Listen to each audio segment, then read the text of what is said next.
we've brought two of the best jump jockeys of all time together, Sir Anthony McCoy and Barry Geraghty, to relive some of their amazing memories throughout the years.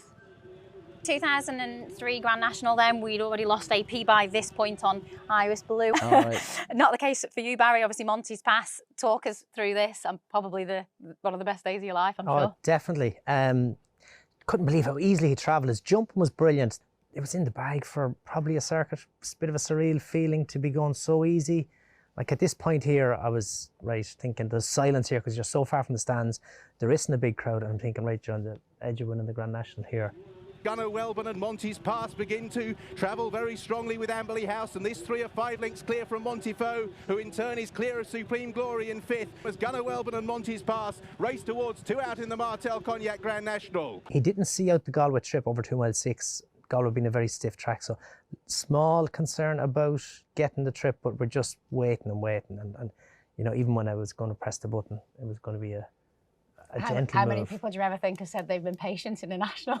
You know, if you're in front and you're thinking there's a chance you're going to win the national, hard to kind of be patient and ride it like it's any other race. But that's what you have to do, and AP will tell you as well, like, you're swinging off the turn in there, you're a long way from home, jump the second last, you're probably half a mile from home, so you're just waiting, you're going through the motions. But I was lucky in him because I could afford to do that because he was going so easy. That was 2 out. Monty's Pass jumped to the lead there. He's being pressed by Amberley House and Gunnar Welburn, who's in a brick wall. Then a gap back to Montifoe and then Supreme Glory. And after these, a huge gap to Bindery. Here's the last. Monty's Pass, the leader in the national. He touches down with a 4-length advantage. I would have dreamt as a kid of winning the Grand National, you know, and there would be titanic battles and struggles and pushing, and you know, there's muck and there's flying, everything. And what about jumping, Barry? Did he?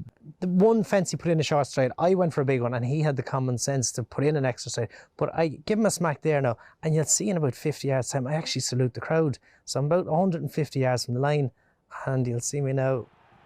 Here we go, it's coming, it's coming. Barry Geraghty in the saddle. He's had such a sensational winter, and now it's capped with victory in the Martel Cognac Grand National. Monty's Pass is the winner.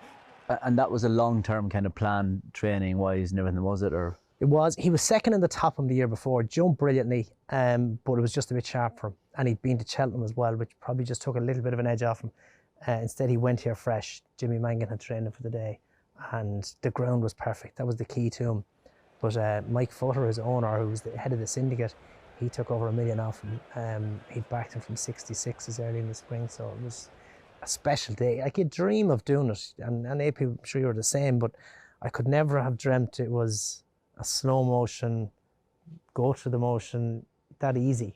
Yeah, and you had an awesome Cheltenham that year as well, so you just had a super year. But I think to have ridden a national winner and then to have ridden it so easily and for him to jump so well was literally probably so surreal. That was it. You don't. it doesn't happen that way, and it rarely does. But he was probably the best jumper I ever rode around there. He was just pinpoint accurate, and you could trust him. He was deadly. But no, definitely, probably the best day in my riding career.